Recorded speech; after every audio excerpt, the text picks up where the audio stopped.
You want to talk about relationships? Okay, let's talk about relationships. What kind of relationship do you want? How can we as partners, way to hell up here, how can we navigate what we need to do in order for us to have a successful partnership?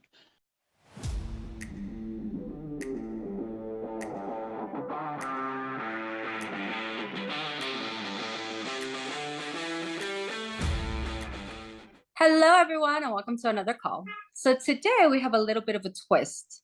So let me introduce our guest to you, let me put it that way, and we'll go ahead and get started with our chat.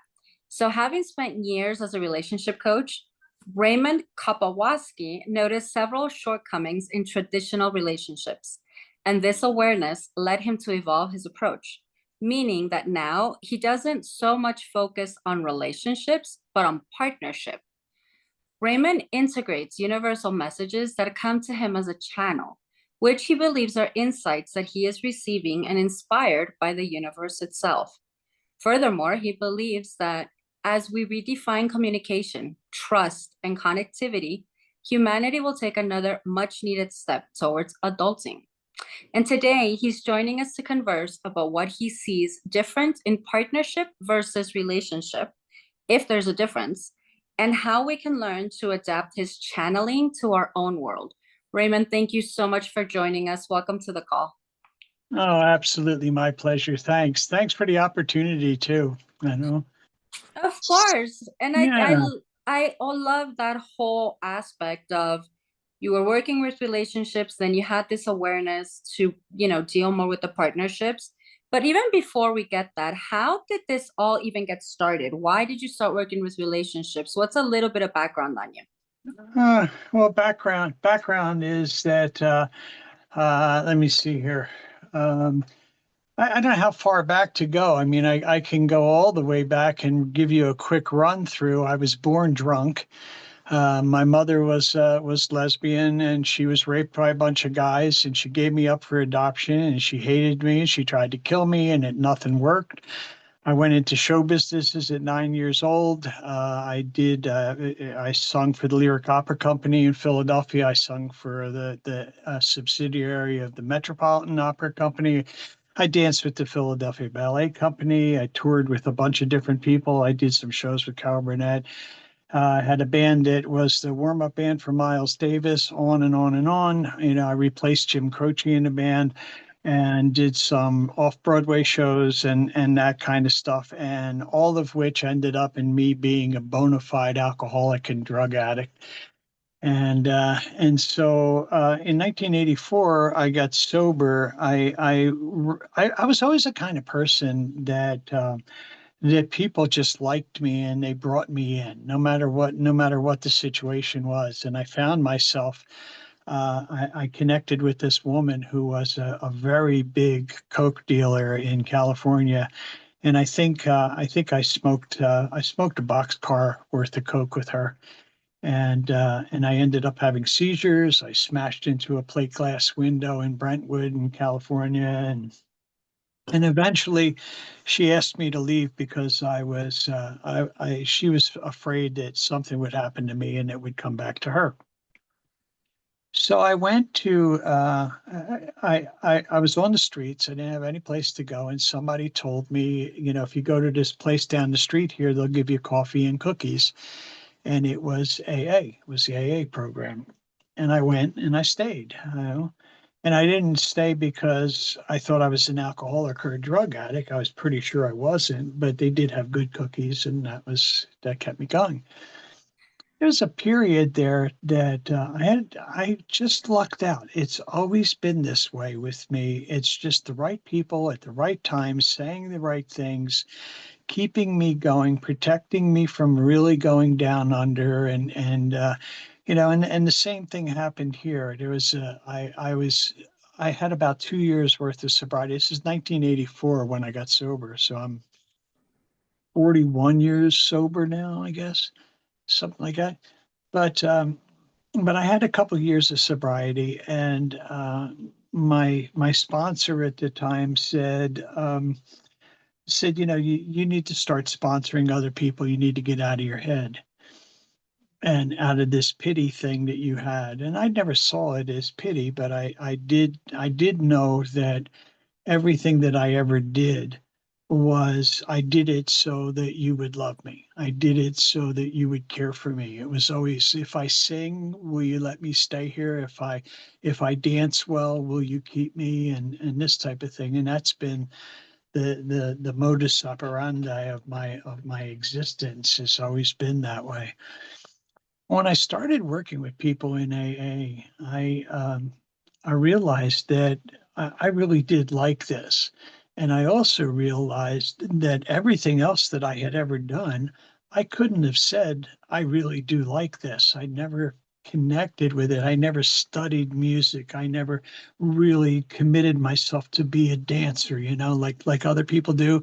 I was just good at it and I did it and I didn't really care. I didn't really care about it.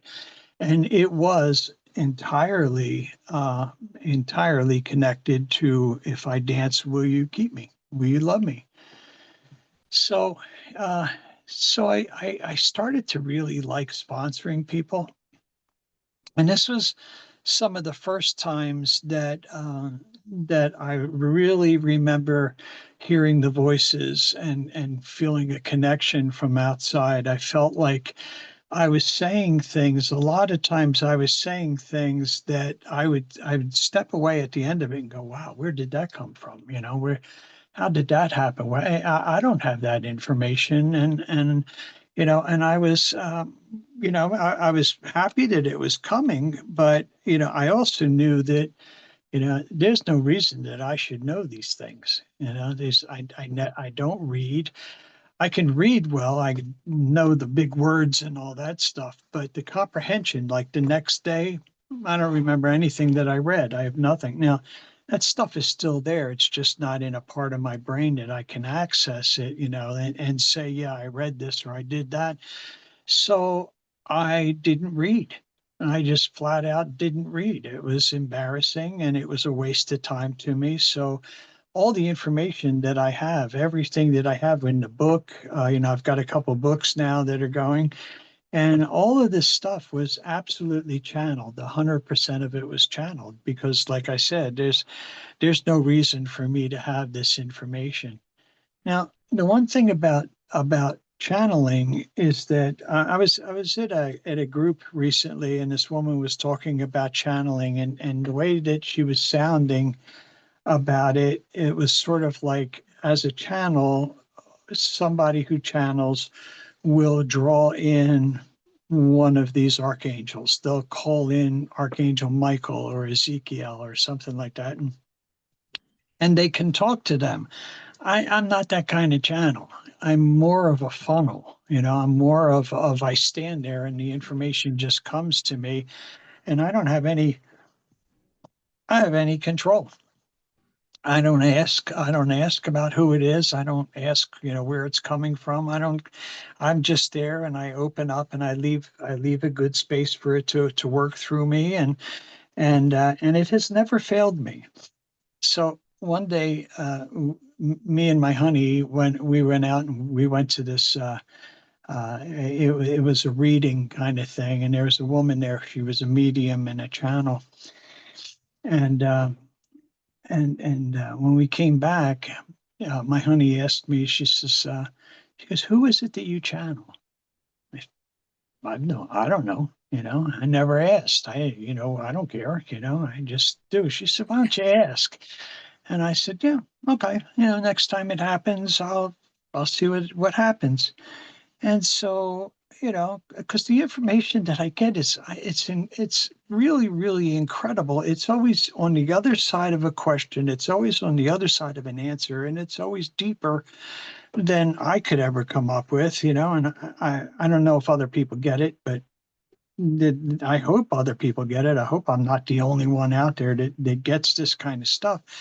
But anyway, I figured it's going to be, Jesus or Elvis or somebody that's, like really had their shit together and this type of thing. And so I asked, who this was, and the answer came back. It was Steve.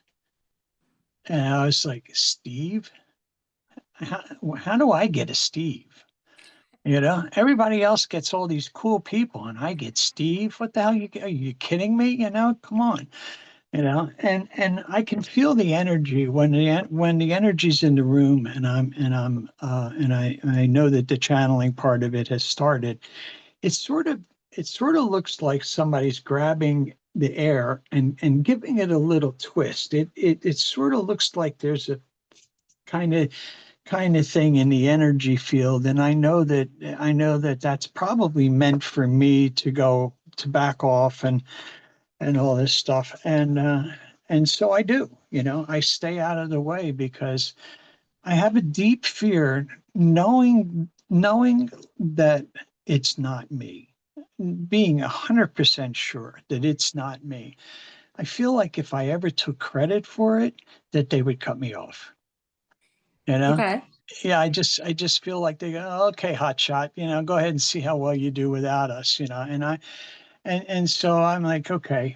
But also, when I do it that way, and when it has the authenticity connected to this fact that I'm just this guy. I'm not a guru. I'm not, I don't sit on a mountain and eat rice or any of that crap. I'm just a regular guy who likes to play golf and, has been with a woman for 29 years, and, I live in Phoenix, and I'm just a schmo, that's getting all this information, and it's really cool. I recently, I've been growing up a lot in these things, and I get to a point where I get great information, and if it's really good information, I generally think that that might be all the information that I'm going to get in that particular area. But it's not the truth. Usually, somewhere down the line, it goes deeper. And you were just asking me about the difference between partnership and relationship. And recently, within the last couple months, I have this thing that happens, and I call it percolating. I know that something's happening.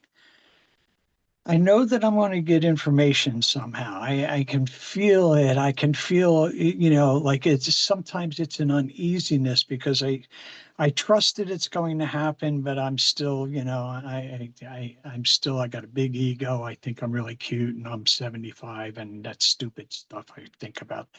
But anyway, I know that something is coming, you know, and so this thing about the relationship and the partnership it was percolating, and I used to try and talk about partnership in relationship to relationships, and now I realize that I can't do that anymore. It is like partnership way up here, and partnership is two people caring about each other, wanting to be together, enjoying their lives, wanting to be partners, wanting to be equals. They're way, way, way to hell up there. And they look down and they see everything below them. Now, the stuff below them is whatever they decide their priorities would be. So if me and you are going to be partners and we're way to hell up here, my job is going to make sure that you could be the best partner that I can have, and I'm going to try to be the best partner that you can have, and we're going to work together. And then we're going to look down, way, way down here, and we're going to say, what do you want to do? Do you want to talk about buying a car today? That could be an issue, and we would discuss it, and what we would do is say remember that we're partners, and we both have opinions about cars. How are we going to talk to each other? How are we going to treat each other concerning the purchase of a car? You want to talk about relationships? Okay, let's talk about relationships. What kind of relationship do you want? How can we as partners, way to hell up here, how can we navigate what we need to do in order for us to have a successful partnership? So tell Hmm. me, tell me what you think you'd like to do.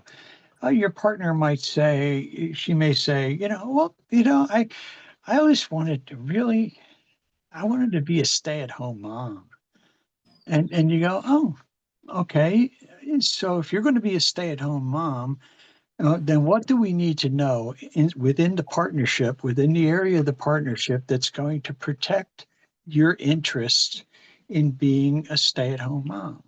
You might say, well, I was a stay-at-home mom before, and I got treated like, like I was a second-rate citizen. I wasn't taken seriously. It's like, you're not working, you're not contributing and all that.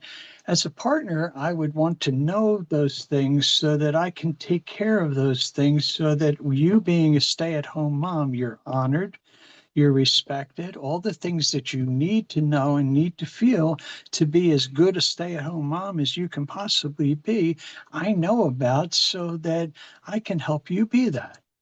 And I can help you protect that. And I can help you feel good about who you are and this kind of thing. Because if I don't, it can have a negative effect on our partnership. Okay. Does this sound a little So, different? well, let me ask you. So it's a little different, but in the back of my mind, I keep thinking, usually that's what people kind of say that a relationship is. So they see the relationship and then the partnership underneath. So how does it really differentiate? Because a lot of people would say, well, that is what a relationship is, instead of the relationship is under the partnership. Okay, so the partnership is really uh, so I did relationship coaching for years, and and everybody that came to me wanted to know how to fix what they did. Okay. And across the board, how do we fix this? How do we get over it? How do we do this? How do we get past this? How do we forgive? All this kind of stuff was because we had done something on our own that damaged the relationship. Um, Infidelity, feeling like you don't count, feeling insecure, feeling alone. All of those kinds of things are what happens inside a relationship. And people were constantly trying to fix those things because they've been told how hard relationships are. They've been told that relationships are very difficult and that you have to work at them and you have to do all these kinds of things. And I looked at that and went, so basically what you're telling people when you're talking about how hard relationships are is that you're going to find a really great way to tolerate each other. You're going to make you any closer, but you're going to be able to tolerate each other to a really deep level. Okay. So that's the thing. I started getting the whole percolating thing happening, and I realized that what was going on here is that nobody was asking, how do you prevent this stuff from happening? They just expected Mm, it. got it. They expected that it was going to happen. They expected because they've been told how difficult women are. They've been told about men shutting down, and nobody's been able to figure out how the hell to work at that. How do you fix that? Because men, women are crazy. Women are crazy. Women are out of their minds. They'll come at you 15 different ways and they never let anything go. And they say that everything is fine, but it's not fine. And she's going to come back and all this kind of crazy stuff that we're taught about women. And the fact of the matter is inside a partnership, you find that what women are actually doing when they bring up the same things over and over again, they're bringing it up because it hasn't been dealt with to the depth that's necessary. We fixed Mhm. the issue. We fixed the fact that you didn't call, we fixed that. But we didn't touch on the fact of when you didn't call, how did it make her feel? It made her feel like you didn't care. It made her feel lonely. It made her feel like maybe she's not worth it. She's not worth getting the attention that she needs and everything. All this kind of stuff. And she goes, well, that's the way men are. So she doesn't fight the man to get what she needs. Inside a partnership, it is about recognizing first that what we've been doing doesn't make us happy. It just doesn't. Being in a relationship right now is so much work and we're constantly butting heads. And yeah, she comes walking into the room, and the first thing that goes through my mind is, oh shit, here she goes. And that's a terrible place to be, and we're there because they say in relationships that there are husbands and wives, and a wife acts like a wife and a man acts like a husband, and those two things are divisive. They keep us separated. Inside a partnership, there is no husband and wife unless it's designated through talk, through communication. We're partners, we're equals. We're Mm-hmm. absolutely equals. And me and you are going to be equals, and we're going to look at the situation, and then we're going to say, how do you want our partnership to look like? How are we supposed to communicate with each other? What were the problems that we faced when we were just in a relationship? What are those things, and how do we fix those? We've been taught by people with great intentions who were dumber than ducks. They just, our parents didn't know, their parents didn't know. Everybody around the thing said, just get over it, everything will be fine. It's tough, you quicker you can forget, the better. And men have been taught, you go out and you buy flowers and chocolates, and you stand there like a dumbass and hand her the thing and say, are you okay? And she says, yeah, I'm okay, but she's not. Mm-hmm. Yeah. And So yeah. sorry. So what's coming to me, I guess, in an understanding, we've been raised under a paradigm of this is what a relationship is, with all those things, with all those ideas and beliefs and stuff and stories from other people. But if we come at a relationship from a partnership, which is what you're bringing about, Yeah. it doesn't sound as romantic as the story we've been all sold, that, relationship be out of love. But Okay. it's coming at it more as in literal Business. business, right? Like a Yeah. strategic thinking of, I do want to be with you, you do want to be with me. How do we make this work? And actually strategically talk things through and plan it out, instead of what we've been doing for decades, which is what I'm seeing the relationship as now, of just Uh-huh. coming together and seeing what happens. So it's Yeah. more of a, let's take more of an active focus on creating this, versus we just got together and every day passed by and crap happened and things See, kept getting see, under the rug. and that's part of the book shows people the differences between that and how you navigate that kind of stuff. You absolutely have to go through the exact same things that you go through in building a partnership. But at the point where you might say, let's get married, at that point, then we're saying, let's build a partnership. Yeah.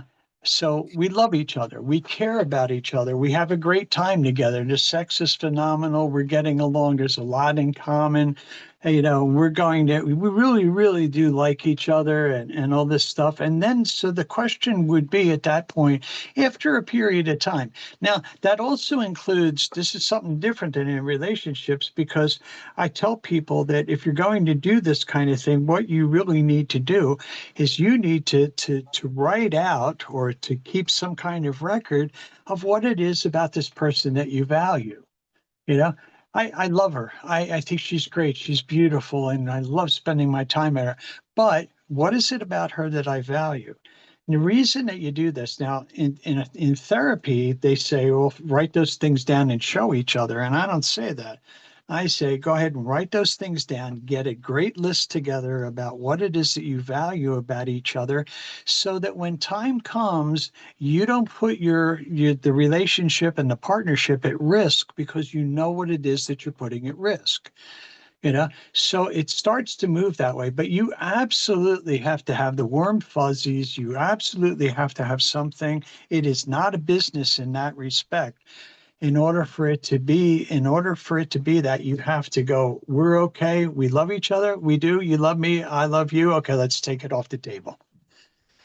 We want to spend our lives together, okay, let's take it off the table. Those things are given. We know that that's going to happen.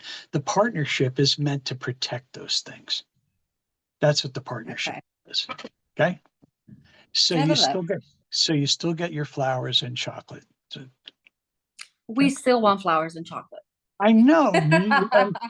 And you know, it's funny because when you're building partnership and you start to recognize, you know, like women's superpowers and why men are the way they are, you start to appreciate the chocolate more. You start to appreciate the fact that you're in this with a woman. This is so cool. You know, she really brings a lot of good stuff to the thing. And I see these things since I've been doing this and teaching this kind of stuff for such a long period of time now. I see that the two of us sort of lock together. What women bring to the table and what men bring to the table locks together and becomes a unit. Whereas in husbands and wives, we are divided. We are divided. I really need to know what it is that my honey brings. I'll give you an example. Um, so the Universal Guide, that book there is that it has been written several times. You know, I tossed it out a couple different times for different reasons. So I finally get it done. I'm still a guy. I mean, I may know all this stuff about partnership, but I'm still a guy. So I get it done. It's finished. And I'm like, great. Um, Contact a publisher, get it to him.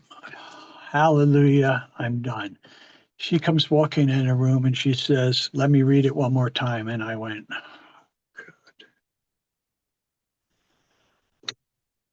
"Okay, go ahead and read it." She goes, "It's fine." And I'm like, "Just read it, whatever."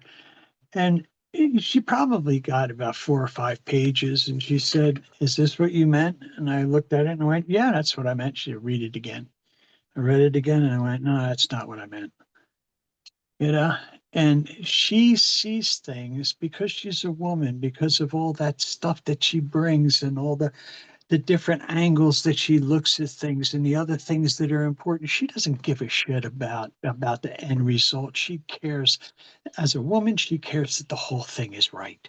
She cares that somebody isn't going to put the book down because a comma is in the wrong place. You know, she's going to look and search and make sure that everything is good because her partner is a man and he's a dumbass and he's going to miss all these things because he wants to fix everything and he wants to get it done.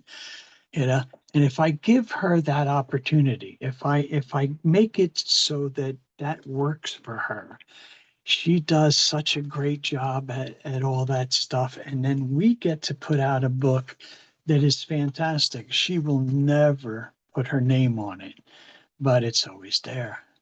You know, Hmm. it's always there. So I wrote this thing is my postcard. Again, Uh-huh. it says, "When you offer her a place at the table, she will bring her gifts." And that's I think that that's probably one of the best things for men that I've ever really learned, and I've learned it in spades, is that you don't want to put your partner in a place where she has to make sure that you're going to listen to her, that she has to make sure that you value her, that you care about her, that you love her. Yeah, every time a woman walks in a room, you know, you want her to know all those things so she can just get right to the situation that we're dealing with.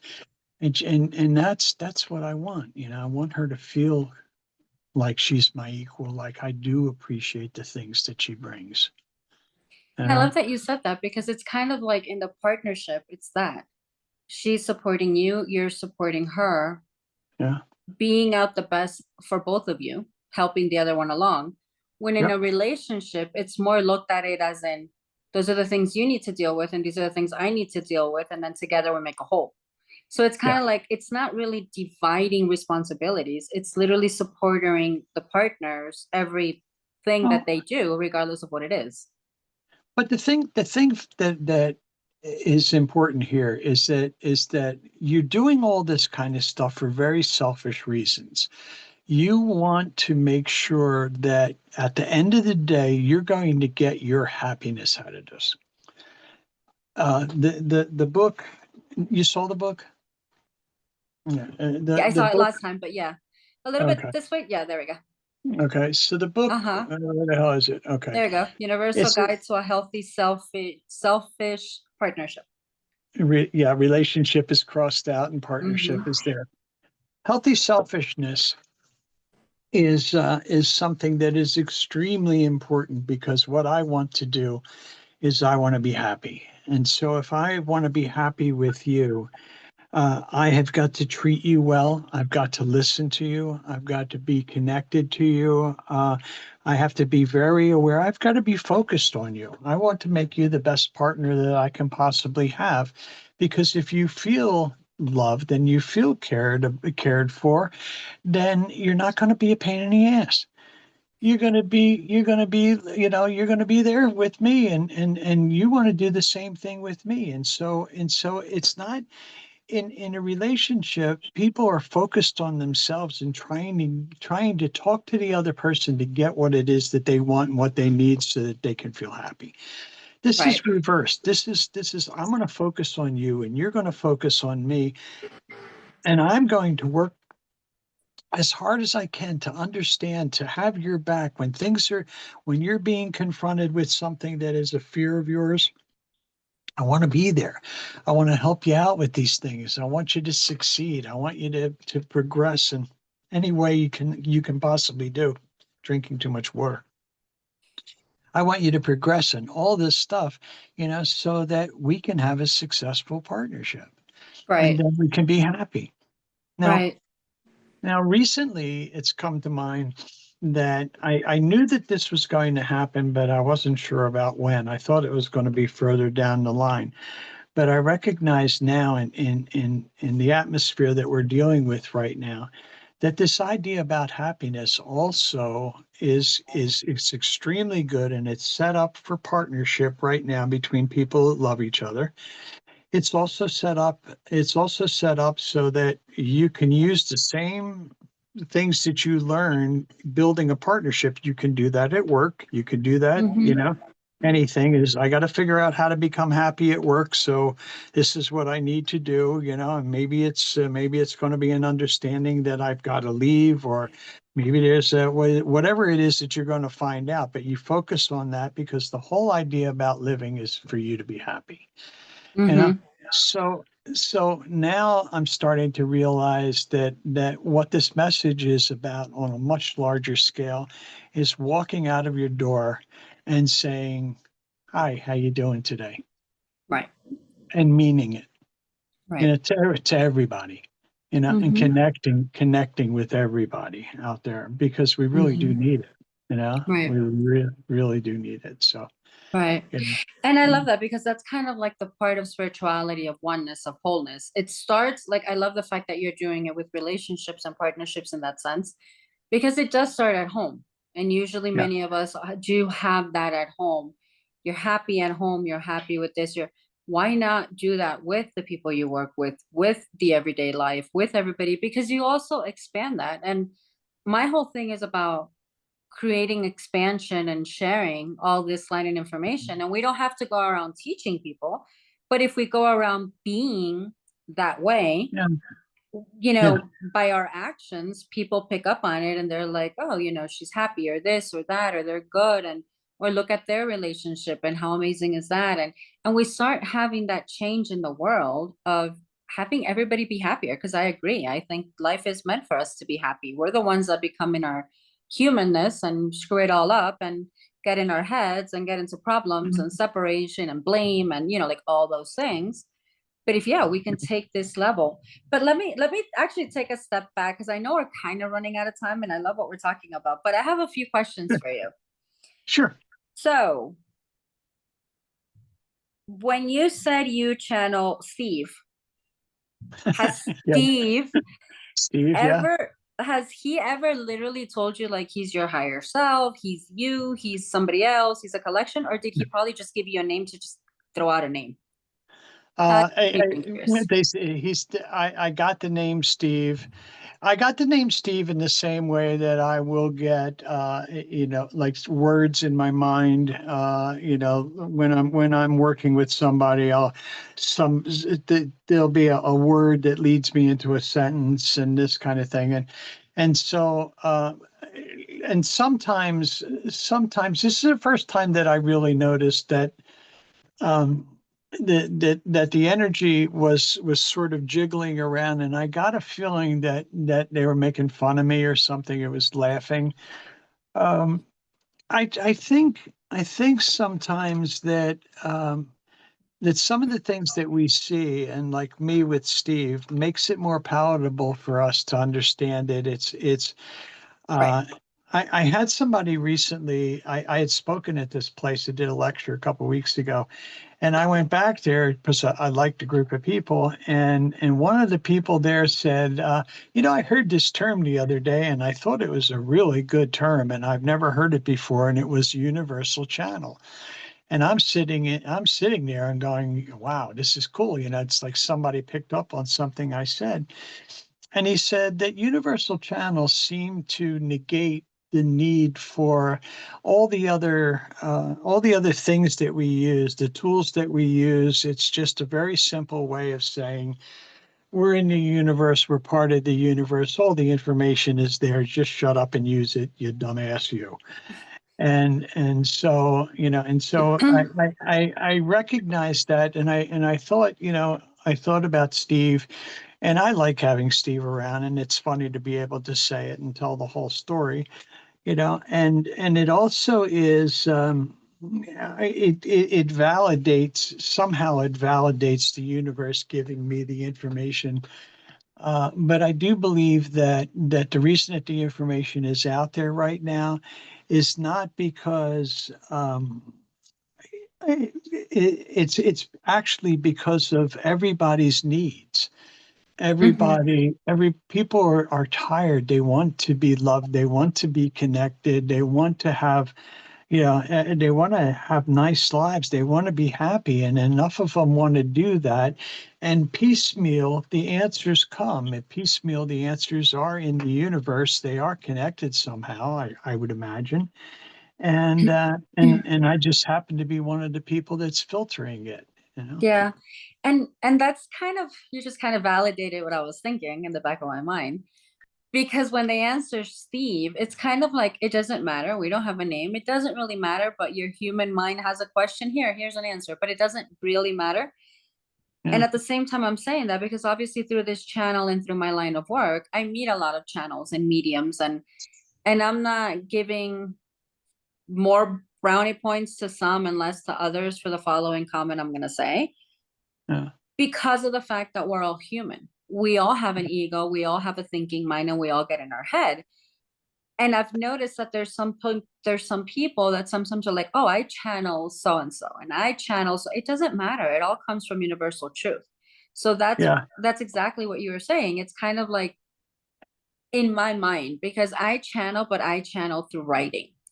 And for me, uh-huh, it took a very long time to figure out that I was channeling, yeah, because I would just write. And sometimes I would write from I don't know where, like, but you could feel the words. You know that you don't typically, like for me, I know I don't typically speak like that, or those aren't thoughts that I would have ever had. So that's how I started yeah, recognizing that I do channel stuff.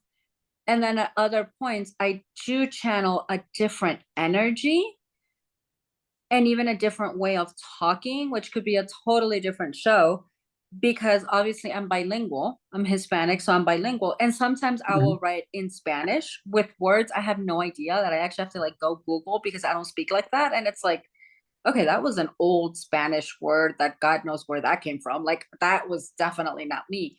So that was interesting. And then what I wanted to ask, the other question is, and this is again more of a personal my curiosity kicking in. sure. When you say you step back for it to happen, how does that even work for you? When you channel, are you writing, are you speaking it? How do you step back? Well, some of it, when I first started to do the channeling, and for me, I can always tell. I can tell when I'm channeling because there's no stuttering, there's no pauses, there's a clarity that just like it just flows out of me, and I use spectacular words, which is hilarious. Like I'm like, like you're saying that Uh-huh. I'm using words that I normally won't use, and now, right now, I'm on a kerfluffle kick. For some reason, there's a lot of kerfluffling going on in my life, but I got a big kick out of that word that popped out one day. So yeah, I feel there have been times when I had my office, um, and I had people in, coming in to see me and doing sessions in the office there. I was sort of newer at the channeling part of it, and I don't think I'm as scary looking as I was back then, but when I would channel, I'd be like, like looking around, and and I couldn't stare at people. I couldn't look at them in the eyes, or and this kind of stuff. And there would be times where I would talk and I would physically feel myself being pushed out of the way. And I'd end up doing that kind of thing, just leaning over, and that would sort of be like being tapped on the shoulder, and we're here, we're taking over, shut up, and that would happen a lot in the very beginning. It doesn't happen much anymore. And it doesn't need to, because now I really got the message that, you're going to do what you want to do anyway. So go ahead. So yeah, stepping out of the way. No, with writing, writing a lot of times, middle of the night. I wrote a children's book about 2 months ago, and I woke up in the middle of the night, and I came and I had to write this down, and I wrote down the boy with the invisible arrow, and I went, okay, let's, and anything else, and nothing else happened. So I went back to bed. I'm like, okay, so boy with the invisible arrow. By the end of that week, I had written a book, and it was all about morals, and it was all about value of things. And, you have this arrow, and you can shoot the arrow at something, but you better be sure, if you're going to shoot your arrow, that it's worthwhile doing. And, that you're going to either get something exceptional, because it's the only arrow that you're going to get. So choose wisely. And I got done at the end of it, and I went, that's a pretty cool story. It was good. But it just flowed. It just, poured out of me. And I thought, okay.